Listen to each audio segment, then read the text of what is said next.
right. Thank you so much, everyone, for making it. Welcome to the Entrepreneurs Connect.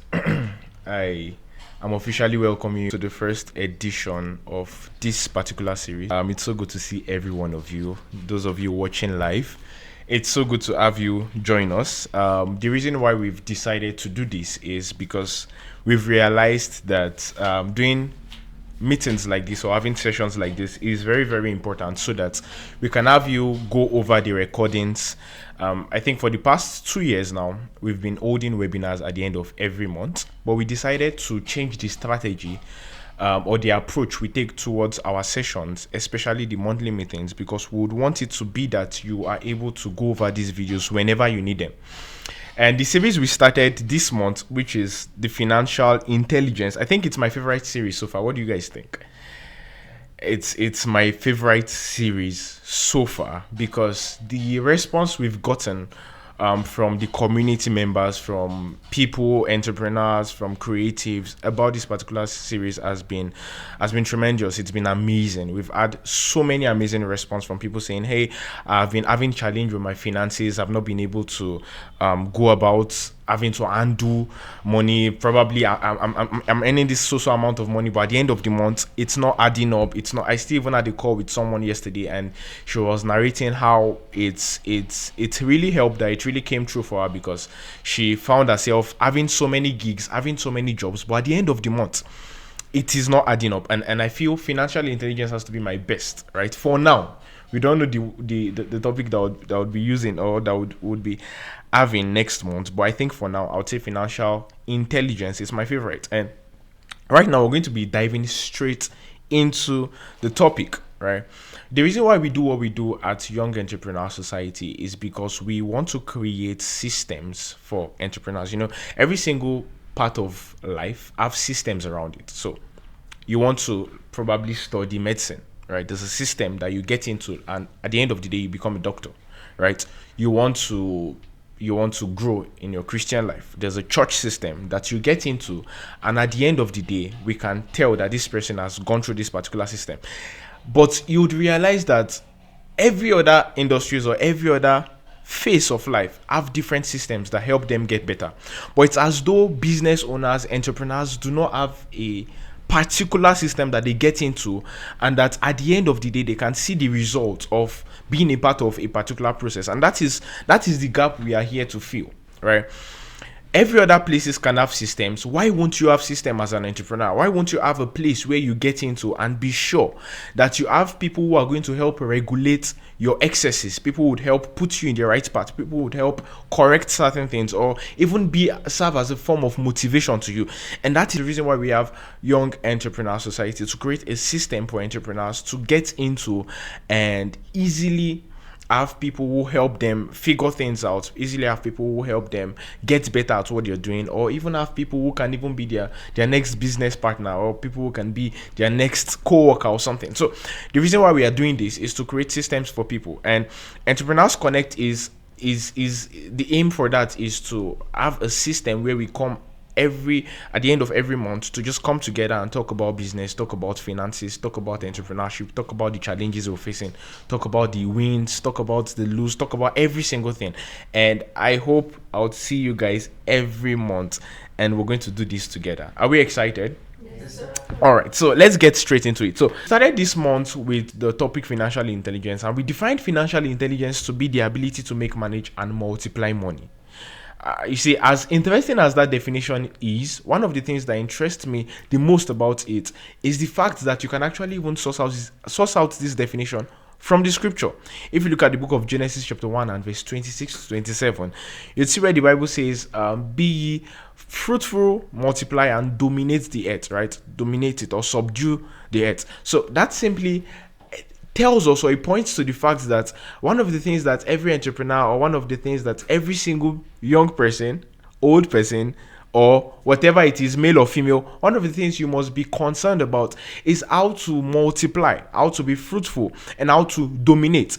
And this definition or these characteristics are locked up in the definition we gave to what financial intelligence means. So it means to make, manage, and multiply money. Now, you want to take note of something, that in these definitions, these three keywords are action words. They are not storage words. They are not knowledge words. It's not something that you just do to know. Financial intelligence is not the ability to just know what finances is. It's not the ability to just know principles or know things. It's the ability to actually apply certain things. And that is why we say it's the ability to make. Making is an action, right? It's something you would have to actively do. Multiplying is also an action. It's something you actually have to actively do. And also is managing. Managing is something you actually have to actively do. So everybody would be financially intelligent. It's not somebody who is using knowledge for storage, but who is using knowledge for usage. Are we together? Yes. Knowledge, the aim of financial knowledge, or the aim of financial intelligence, is not for storage, but for usage. I used to always say something. I said that no matter how long you learn how to swim, no matter how long you read about how to swim, probably you're going to be picked for Olympics, and they say okay, you're going to be swimming for 200 meters. The first thing to do is not to go and pick up books on people who swam for 200 meters. What you want to do is to get into the water and practicalize swimming by yourself, because that is when you would be hit with all the tension, all the shock waves. It's the same way as business owners. We see a lot of people diving into books, right? Killing themselves with videos and not practicalizing anything. The same way, it's just like a doctor, for example, who reads all the books, right, on how to maybe how to deliver, what's the word now? Yeah, surgery, how to do CS and all of that. You read all the books, and the day a woman in labor now comes in your front, is that when you would go and pick your book to now learn how to help her through that process? No. The practicality of business is much more important than the knowledge of business. That's the first thing I want us to emphasize on.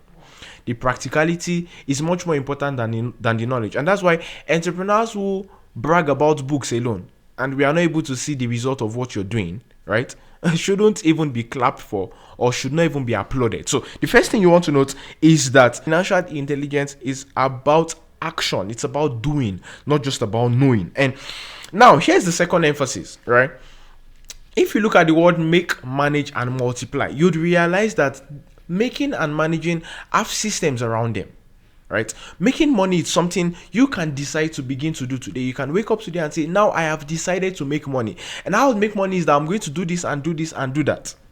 Anybody can practically wake up to such decision. So I can say, all right, today now, the value I see now is that I can speak. And for each of my speaking gig, I'm going to charge $5,000. Is that not a good thing? Yes, very good, sir. I'm going to charge $5,000 to speak. And imagine I get my first gig and they pay me $5,000 to go and speak in South Africa. And then I've spent maybe like $2,000 already in accommodation and everything. And then I've already even put $1,000 in savings. How will I get the next $5,000 is the question everybody would want to ask. So making money is not the most important thing. Yeah. Neither is managing it. Because these two things have systems around them that can help you carry them out easily. One of the things about humans is that they like to automate things. We've learned how to automate every single thing aside how to automate multiplying money. That's the only thing we can automate. And anybody who have attempted to automate it ended up being fraudsters. Yeah. So they tell you bring 5K, we'll double it to 10K. Yeah. And when you try it, all of a sudden you're looking for them. They are nowhere to be found. The end result is not always favorable because no system can be put around that. And that is why we're having this teaching. As much as making money is the ability to exchange value for currency, and managing money is the ability to easily allocate funds into where they are meant to be, multiplying money is something, or is a discipline that you have to intentionally begin to build by yourself. It's the only discipline that a bank cannot help you create. It's the only discipline that a business flyer cannot help you make. It's the only discipline that having people around who would send you 5K and 10K and 20K, after a while they will get tired. It's the only discipline that nobody can help you achieve. You yourself would have to learn it. And this is what has set every high achiever, every successful person above every other person. They've learned how to multiply money, and that is what I want to emphasize on in today's teaching. How can you multiply money? And take note that multiplying money is not doubling money. They are two different things. Doubling money is taking the money that is, first of all, not your own, right, and wanting double of it at the end of the day. So you go and you pick 5k that you didn't make out of value, because if you notice, people who created value to earn something, they do not make certain foolish financial decisions. Yeah, that's true. People who actually work for their money. So that's why I said people who go after money doublers are people who use money that did not even make in the first place. Because no sane person will work so hard, right? Would work so hard and would want to instantly double that money. He will know that if I use my sweat to bring it, then the only way I can make this money more is to intensify the sweat. That should even be the only thinking pattern that they put themselves through. But now, how can we multiply money? How then do we multiply money? Because that's the entire aim of this particular teaching. How then do we multiply money? And now it's very simple. You'd multiply money by simply multiplying the effort you put into making the money in the first place, right? We started by defining making by exchanging value for currency. Now, how do we now multiply money? Simply by multiplying the value we gave in the first place, so that we can have double currency at the end of the day. And here's the illustration, or here's the story that makes it make more sense. So we find a lot of people who want to put effort, right? And then instantly, after they put in that effort, they want to get results. And after the results, they want to double that result, instead of working on the effort that gave them the result in the first place. So you find somebody who makes 50k in the month, and then realizing that 50k will not handle all of my financial challenge or all of my financial need, he wants to instantly find any scheme or any system that will help him instantly multiply that 50k to be 100k, so that he can handle what he needs to handle. But that is any means you want to take that is more like a shortcut, you'd realize that it always ends up in disaster. So you want to learn how to multiply money by simply multiplying the value that you gave into getting the money in the first place, not going the other way by trying to just instantly multiply the money. So I remember when I used to sell footwears, right? I used to sell footwears, and it wasn't really profitable for me because the profit at the end of the day was not even adding up, right? It was not even adding up for me to even use to myself. Neither was even adding up to like help the business grow. So I used to easily get frustrated, and then I instantly now found passion in forex trading. I thought I was passionate about forex. Little did I know that the reason why I was inclining myself towards forex trading was because I was looking for how to instantly double what I was making from shoemaking. And then that story is a very sad story, because at the end of the day I ended up losing a lot of money into forex trading. But that's not where I'm going to. Where I'm aiming at is that you'd find out that what sets high achievers apart from the remaining people is that they've learned how to multiply money. And how do you multiply money? By multiplying value. The moment you're able to multiply value, then you instantly multiply money. So what did I do? I stopped focusing on just shoemaking. I realized that I had a lot of value in me. I could do a lot of things. I could do branding. I could do marketing. We opened Yes Studio. We began to do a lot of things. And before I knew it, the value doubled. And once the value double, what happens? Automatically, the output also doubles. So look at Elon Musk as an example. I began studying the life of this man, and I was so excited because all through his journey, it was someone who just started as something, and then all of a sudden, it began to double in value. And now it's as though he's in every industry.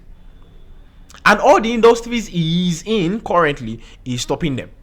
So, and you know, looking at that man's life, I could really understand what niche is. You see, I used to think that niche is actually just focusing on one thing and getting very good at it. But I realized that niche is actually focusing on every single thing that would help you get good at one particular thing. So niching is not about boxing.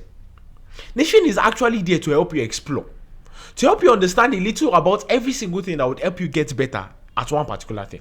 So, for example, I want to become a good public speaker. Now, what do I need to learn to become a good public speaker? If I focus on just speaking, I would end up becoming a terrible public speaker. Am I right? So I need to also learn about hand gestures. I need to learn about body control, body language. I need to also understand what my audience want to hear and how they perceive my message per time. So learning how to double value would automatically help you multiply money. As simple as that. Wow. So this is the secret of high achievers. And that's how I'm going to wrap up financial intelligence series. So make, manage, and multiply money. Making by learning how to exchange value for currency. Manage by learning how to properly dispense your currency into where it's meant to be. And multiplying by doubling the value that made you the currency in the first place. Alright guys, so we have some questions from the men and women in the studio. So we're just going to have it right now. So first question, please. All right, thank you so much, Mr. Frederick, for this awesome Thank you. session. Thank you. Learned a lot. So my first question is around value. You emphasized on value. So what are the practical steps that someone can take today in this time and generation to begin to double their personal value in the marketplace? All right. So first of all, I love the fact that you use the word practical. So how can I double value, right? Especially in this current time. Okay. I think I would love to take it from this angle. So when we talk about value, we're not just talking about what you're good at. We're talking about what you're good at that people are demanding for. So what you're good at and what people are demanding for are two different things. So how you can double value is by first of all recognizing the things that you're good at that people are demanding for, right? Or what you're not even good at, but people are demanding for. The most important factor in that equation is that people are demanding for it. The moment people are demanding for it, so you're a fashion designer, you know how to do a lot of things, but people are demanding more for maybe your corset or for your boo-boo gown. So you want to ensure that you increase effort on that particular thing that people are demanding for, and then double value. Super awesome. I really love that. So we focus on what is in demand that we have and get good at it. Thank you so much. So the second one is that you actually are emphasizing on doubling effort. So we see that it's something that is not just, you didn't just read somewhere, it's something that you've actually come in terms with. So can you share a personal story or an example where increasing your efforts directly translated into multiplying your financial results? Okay, so I used to be good at a whole lot of things. I used to be good at I could write, right? I could edit videos, I could talk, I could do quite a number of things, right? I could do a lot of things. But I realized that out of every single thing I could do, what people were in demand for, especially entering into the year 2025, was my marketing skills. Okay, how can you help me put my brand out there? I realized that a lot of people were meeting me and demanding or asking me questions. How can I better position as a brand? How can I start? How can I do this and do that? And then I decided, okay, how about we create a brand that helps brands position better? So that's a practical way. So I didn't just create a solution and looked for customers, just like I said earlier. First of all, I ensured that the solution was in demand. I knew that I could do these things, but I waited for what people were demanding for, and then the moment I saw that they were demanding for it, I instantly began to put it out there. And with that, we bring Entrepreneurs Connect to a wrap. Thank you so much, guys. Thank you.